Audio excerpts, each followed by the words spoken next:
आज तो भाई खाना खा के आनंद आ गए,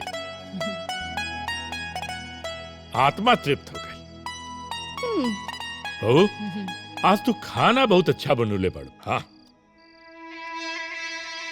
का अमित, कैसन लगल खाना आज का? बहुते बढ़िया बाबूजी। हम कोनो खाना वाना नहीं के बनवले बानी।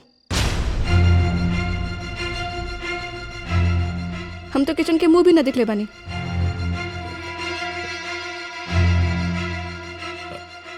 कोनो बात ना,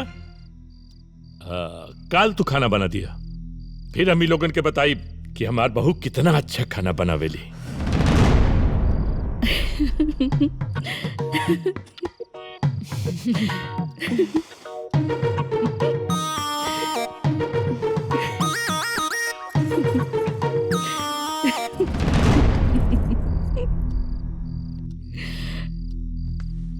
पल्लवी जी खाना लगा के पहले बहू के दे दिया, फिर तू खाना खाइया। जी ठीक हो ना?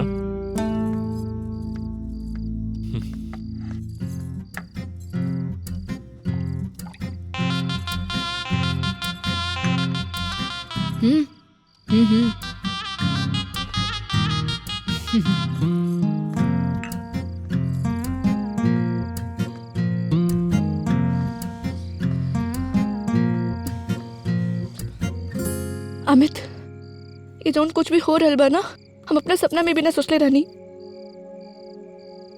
तो गुस्सा में ना बहुत सुंदर लागेलू। ये प्यार मोहब्बत की बात ना बड़का नौकरी लागे की बात करिया। नौकरी आज ना तो कल लगी जाई। तो नौकरी लागे से पहले काहे ब्याह कैला?